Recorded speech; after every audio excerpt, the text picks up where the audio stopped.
नमस्कार, मैं अशोक कुमार पांडे। स्वागत है आपका टीसीएच लाइव पर। हाजिर हूं इजराइल, फलस्तीन, लेबनान, ईरान, मिडिल ईस्ट और इसके बहाने सारी दुनिया की खबरें लेकर। इजराइल की जो सिक्योरिटी कैबिनेट है उसने वो प्रपोजल पास कर दिया है कि गजा के ऊपर, पूरे गजा के ऊपर नेतन्याहू यानी कि इजराइल कब्जा कर ले। इसको लेकर बहुत सारे विवाद चल रहे हैं, आप जानते हैं। और कई एक्सपर्ट्स का कहना है कि ये जो कुछ करने जा रहा है नेतन्याहू, इसका खामियाजा इजराइल की कई कई पीढ़ियां भुगतेंगी। वहां के आर्मी चीफ ने बिल्कुल क्लियर कहा है कि इसका बहुत अच्छा अंजाम नहीं होगा। पहला अंजाम तो यह होगा कि जितने होस्टेज हैं, जिनके नाम पर यह सारा तमाशा चल रहा है, उनमें से किसी के भी बच के आने की उम्मीद नहीं है। अगर आप गजा सिटी को कब्जा करने की कोशिश करेंगे तो एक भी होस्टेज जिंदा लौट कर नहीं आएगा। इजराइल का जो विपक्ष है, विपक्ष के नेताओं ने कहा है कि यह सबसे बड़ी गलती होगी नेतन्याहू की। आप खुद सोच के देखिए, आर्मी लगातार मना कर रही है। यहां तक बात आई कि आर्मी के हेड ने कहा मैं इस्तीफा दे दूंगा, और नेतन्याहू ने कहा कि अगर तुम गजा के ऊपर कब्जे के लिए तैयार नहीं हो तो इस्तीफा दे दो। कोई भी आर्मी का हेड इस्तीफा देने की बात क्यों करेगा?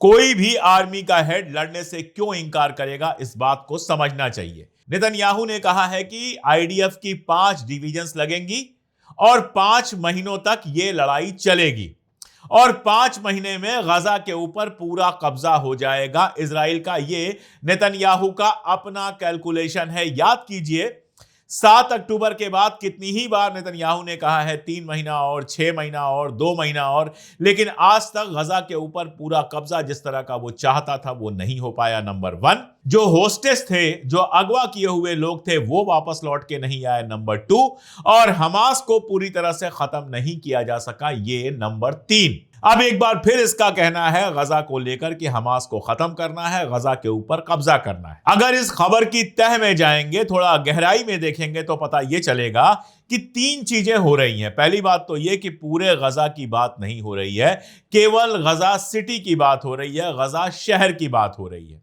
आमतौर से माना जाता है कि हमास जो है वो गजा शहर में बेहद मजबूत है और वहां पर उसकी जड़ें हैं। तो कहा यह जा रहा है कि गजा सिटी जो होगी वहां पर हम कब्जा करेंगे ताकि हमास को पूरी तरह से खत्म कर सकें, बाकी पर नहीं करेंगे। नंबर 1। दूसरा, इसको कब्जा या ऑक्यूपेशन नहीं, टेक ओवर कहा जा रहा है। यानी नेतन्याहू कहना यह चाह रहा है कि हम कब्जा करने नहीं जा रहे, वहां पर हम सेटलमेंट बनाने नहीं जा रहे, हम सिर्फ उसका टेक ओवर करेंगे, हमास को वहां से हटाएंगे। और तीसरी बात यह कि वो कह रहा है कि जो नया गजा बनेगा, जंग के बाद जो नया गजा बनेगा, उस गजा में ना तो हमास का शासन होगा और ना ही पैलेस्टीनियन अथॉरिटी की हुकूमत चलेगी। उसका कहना है कोई इंटरनेशनल बॉडी होगी जो गजा को संभालेगी, यानी सऊदी अरब और कुछ और देश हो सकते हैं, सऊदी अरब, जॉर्डन वगैरह हो सकते हैं, जिनके बारे में नेतन्याहू यह सोच रहा हो कि वो आकर इसको संभालेंगे। सवाल यह है कि क्या सऊदी अरब, जॉर्डन, इजिप्ट या इस तरह का कोई भी मुल्क गजा के अंदर जाकर वहां का रोज बरोज का एडमिनिस्ट्रेशन संभालने को तैयार है? नेतन्याहू भी ये बात बहुत अच्छी तरह से जानता है, और सऊदी अरबिया, इजिप्ट और जॉर्डन जैसे देश भी जानते हैं कि हमास को जड़ से खत्म कर पाना इजराइल के बस की बात नहीं है। वहां का आर्मी चीफ कह रहा है कि हमारे सैनिक बीमार हैं, मानसिक रूप से बीमार हैं, रोते गाते आत्महत्या करते सैनिकों की तस्वीरें और खबरें आ रही हैं। 2 साल की लड़ाई में वहां के सैनिकों की हालत खराब है। जो रिजर्विस्ट हैं वो लड़ने को तैयार नहीं है। आर्मी चीफ ये जानते हैं कि गजा के अंदर कब्जे के लिए जमीनी लड़ाई की जरूरत होगी, आमने सामने से गोलियां चलेंगी, और आमने सामने की लड़ाई में इजराइल को बेहद नुकसान लगातार हुए हैं, और अब जब गजा सिटी पे फाइनल कब्जे की कोशिश होगी तो और ज्यादा नुकसान होगा। यह बात बहुत अच्छी तरह से आर्मी का चीफ जानता है, इसीलिए वो कह रहा है कि यह लड़ाई बेवकूफी है, इससे हमें कुछ हासिल नहीं होना है। हां, यह जरूर होगा कि होस्टेज खत्म हो जाए। हो सकता है नेतन्याहू की यही प्लानिंग हो कि एक बार सारे होस्टेज मर जाएं, फिर होस्टेज का सवाल नहीं उठेगा। जो रोज रोज जुलूस निकल रहा है वो जुलूस नहीं निकलेगा, और जब तक वो चाहेगा, क्योंकि एक साहब ने कहा है कि यह लड़ाई अगर चली तो यह एटर्नल वॉर होगी, यानी कभी खत्म ना होने वाली जंग होगी। बरसों बरस इजराइल इस जंग में फंसा रहेगा। नेतन्याहू चला जाएगा, कोई और आ जाएगा, लेकिन इजराइल की पीढ़ियां इस जंग में फंसी रहेंगी, क्योंकि फलस्तीनी अपना आखिरी इलाका इतनी आसानी से नहीं छोड़ेंगे। इसके अलावा दुनिया भर से प्रेशर पड़ रहा है कि इस तरह की बेवकूफी ना करो। इंग्लैंड के जो प्रधानमंत्री हैं उन्होंने बाकायदा लेटर लिखा है। इंग्लैंड के जो राजदूत हैं उन्होंने इजराइल के अंदर कहा है कि किसी भी हालत में गजा पर कब्जे की बेवकूफी नहीं करनी चाहिए, यह गलत है। ऑस्ट्रेलिया के प्रधानमंत्री ने ऐसा ही बयान दिया है और टर्की ने कहा है कि यूएन इसको तुरंत रोके। यूनाइटेड नेशन का भी बयान आया है कि इजराइल को इस बात से एकदम रोकना चाहिए। अब देखिए, टर्की और इजिप्ट जैसे मुल्क जो मुस्लिम हो, आप उम्मा वगैरह में मानते हो तो मानिए, लेकिन इन्होंने गजा को पहले दिन से धोखा दिया है। टर्की के सैनिक गजा के अंदर इजराइल की तरफ से लड़ रहे हैं और इजिप्ट की तो बात ही क्या करनी है। अभी कल $35 बिलियन की एक डील इजिप्ट ने फाइनल की है इजराइल के साथ। यानी जबानी जमा खर्च जो है वो होगा गजा के लिए, लेकिन तिजारत का रिश्ता बनेगा इजराइल के साथ। पैसे खर्च किए जाएंगे इजराइल में। सऊदी अरबिया की भी बात क्या ही करनी है। एप्स्टीन के साथ फोटो आई है, वो सब मैंने बताया था आपको। वहां के जो प्रिंस हैं, क्राउन प्रिंस हैं, उनकी तस्वीरें आई हैं।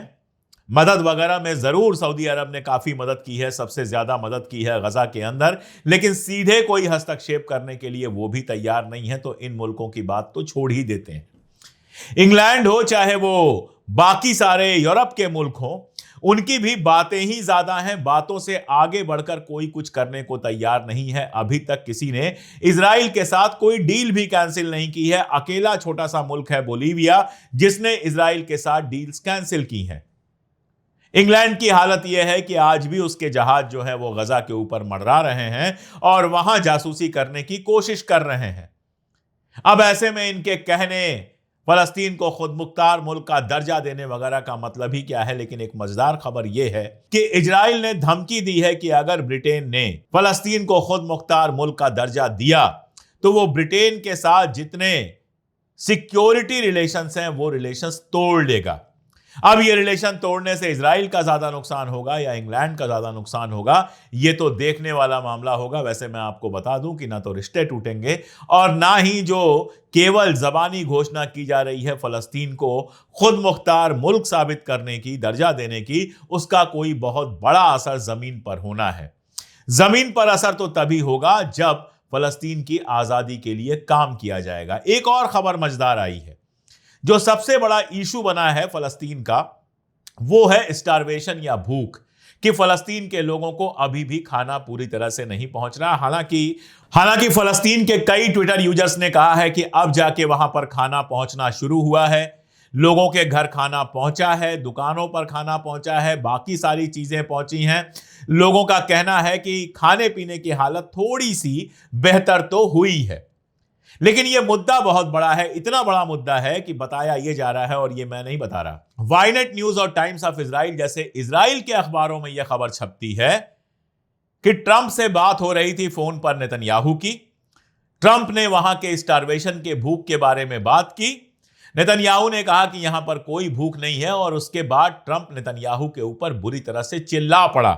येलिंग वर्ड का यूज किया गया है, यानी बुरी तरह से चीख चिल्ला पड़ा कि तुम किस तरह का झूठ बोल रहे हो। यह हुआ है ट्रंप और नेतन्याहू के बीच आपसी बातचीत में। हालांकि नेतन्याहू के दफ्तर ने जाहिर तौर पर इसको पूरी तरह से फेक न्यूज कहा है, लेकिन इसके बावजूद यह खबर अगर इजराइल के ज़ायनिस्ट अखबारों में छपी है तो पूरी तरह से झूठ नहीं हो सकती। तो इजराइल हमला करने की, गजा के ऊपर कब्जा करने की बात तो कर रहा है, लेकिन साथ में उसको यह कहना पड़ रहा है कि जो लोग वहां रहते हैं उनके खाने पीने और इमदाद की पूरी व्यवस्था की जाएगी। देखने वाली बात होगी। मैंने पहले भी आपसे कहा है कि इजराइल सीधे यह करने जाता है या इसके बहाने कुछ और करता है। ईरान को अभी चाइना से नए जेट मिले हैं। इसके अलावा ईरान ने पिछले दिनों अपनी कई मिसाइलों का परीक्षण भी किया है। यानी ईरान पूरी तरह से तैयार है कि गजा के धोखे में अगर ईरान पर हमला हो तो मुंहतोड़ जवाब इजराइल को दे सके। साथ ही लेबनान का मामला ज्यादा खराब होता जा रहा है। मैं लगातार आपसे कह रहा हूं कि मुझे जो लग रहा है कि अगली जो बड़ी जंग होगी वो लेबनान में हो सकती है।